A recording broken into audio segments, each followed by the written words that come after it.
नहीं बच्चों, हमारा जो पॉइंट है अगला वो है ऑक्सीकरण, ऑक्सीडेशन। देखिए, अगर आप ऑक्सीडेशन मतलब ऑक्सीकरण सीख गए तो आप लगभग ये मान लीजिए कि ऑर्गेनिक केमिस्ट्री की, कार्बनिक रसायन की 25% रासायनिक अभिक्रिया, केमिकल रिएक्शन सीख जाएंगे। तो देखिए, सबसे पहले हम देखेंगे कि एल्कोहल जो होते हैं वो ऑक्सीडेशन करने पर, एल्कोहल जो होते हैं वो ऑक्सीकरण करने पर क्या देते हैं। तो देखो, पहला जो हमारा एल्कोहल होता है वो होता है मैथिल एल्कोहल। ठीक है, तो मैथिल एल्कोहल का फॉर्मूला होता है हमारा CH3OH। ठीक है, अब मैथिल एल्कोहल का जब हम ऑक्सीकरण करेंगे, क्या करेंगे, ऑक्सीकरण। देखिए, ऑक्सीकरण के लिए हमें ज़रूरत होती है ऑक्सीजन की। ऑक्सीडेशन का मतलब है कि हम ऑक्सीजन दे रहे हैं इस कंपाउंड को, इस यौगिक को हम क्या दे रहे हैं, ऑक्सीजन। तो ये ऑक्सीजन कहाँ से आया, ये ऑक्सीजन आएगा K2Cr2O7, इसे कहते हैं पोटेशियम डाइक्रोमेट। तो पोटेशियम डाइक्रोमेट ने अपने अंदर से ऑक्सीजन निकाल के दिया, इसे कहते हैं नवजात ऑक्सीजन। ठीक है, तो ये जो एल्कोहल है, मैथिल एल्कोहल, ये किस में चेंज हो जाएगा, हमको याद रखना है कि एल्कोहल ऑक्सीडेशन करने पर एल्डिहाइड देते हैं। तो एल्डिहाइड कौन सा देगा, HCHO, फॉर्मेल्डिहाइड देगा, और एक जल का अणु निकल जाएगा H2O। ठीक है, 2 हाइड्रोजन और 1 ऑक्सीजन, ये वाला 2 हाइड्रोजन और 1 ऑक्सीजन मिलके H2 निकल गया और क्या बन गया, एल्डिहाइड। ठीक है, अब एल्डिहाइड ऑक्सीकरण करने पर क्या देते हैं, ये देखिए, दोबारा से इसका हम ऑक्सीकरण करेंगे। ऑक्सीकरण किससे होता है, ऑक्सीजन से। फिर ये ऑक्सीजन कहाँ से आया, K2Cr2O7। ठीक है, तो ये ऑक्सीजन आके फिर इसके साथ जुड़ जाएगा, तो क्या बन जाएगा, एसिड बन जाएगा, HCOOH, फॉर्मिक एसिड बन गया। तो हमको याद रखना है कि एल्कोहल ऑक्सीकरण करने पर, ऑक्सीडेशन करने पर एल्डिहाइड देते हैं, और एल्डिहाइड ऑक्सीकरण करने पर एसिड देते हैं, मतलब अम्ल देते हैं। ठीक है, इसी तरीके से ये K2Cr2O7 हमको लिखना नहीं भूलना है, क्योंकि यहीं से हमको ऑक्सीजन मिलेगा। ठीक है, अब हम अगला एल्कोहल लेते हैं, एथिल एल्कोहल। एथिल एल्कोहल का फॉर्मूला क्या होता है, एथिल एल्कोहल का फॉर्मूला होता है C2H5OH, और इसको हम तोड़ के कैसे लिख सकते हैं, देखिए ज़रा, CH3CH2OH। ठीक है, कार्बन की नहीं है, 2 कार्बन है, 1 और 1 2 कार्बन, हाइड्रोजन 5 हैं, तो 3 और 2 5 हाइड्रोजन।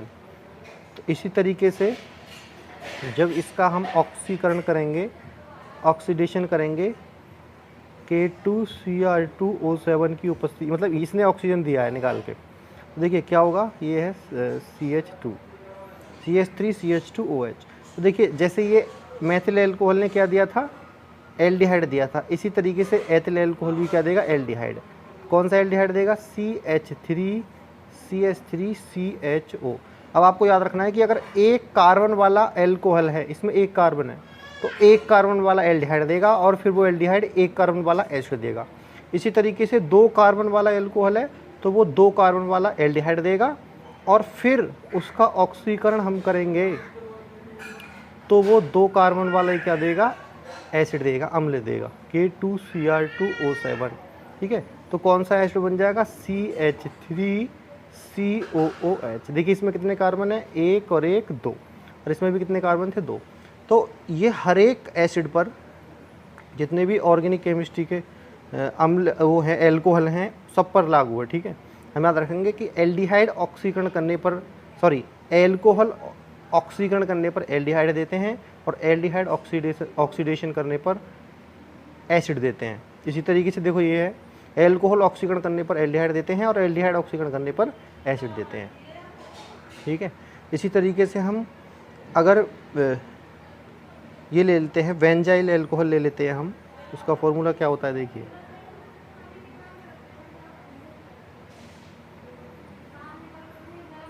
बेंजाइल एल्कोहल का फॉर्मूला होता है CH2OH, और इसका अगर हम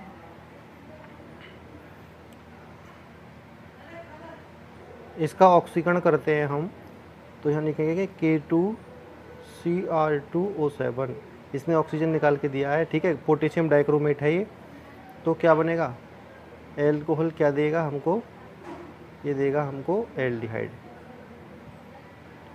CHO, इसको कहते हैं हम बेंजेल्डिहाइड। क्या कहते हैं, बेंजेल्डिहाइड। ये बेंजाइल एल्कोहल है और इसने क्या दिया, बेंजेल्डिहाइड, बेंजेल्डिहाइड। और फिर बेंजेल्डिहाइड का ऑक्सीकरण कर दिया हमने K2Cr2O7 की उपस्थिति में, K2Cr2O7। ये क्या देगा, ये देगा हमको बेंजोइक एसिड, बेंजोइक एसिड। यहाँ पर ये ऑक्सीजन जुड़ जाएगा तो हो जाएगा COOH। ठीक है, तो ये जो ऑक्सीकरण वाली जो कंडीशन है ये सबके ऊपर लागू होती है। हमको याद रखना है कि एल्कोहल ऑक्सीकरण करने पर एल्डिहाइड देते हैं और एल्डिहाइड ऑक्सीकरण करने पर एसिड देते हैं, फिर चाहे वो कोई सा भी एल्कोहल हो, ठीक है, और कोई सा भी एल्डिहाइड हो।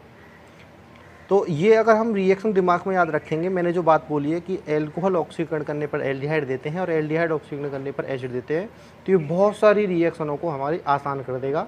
इससे बहुत सारी रिएक्शन बन जाएंगी। जैसे हमसे कोई मनवाएगा कि मेथिल एल्कोहल से फॉर्मिक एसिड बनाइए या फिर एथिल एल्कोहल से और बहुत सारे कंपाउंडों में इसकी ज़रूरत पड़ेगी। ठीक है, और अगली जो ये रिएक्शन है ये हम अगली नेक्स्ट क्लास में, नेक्स्ट वीडियो में बताएंगे। ठीक है।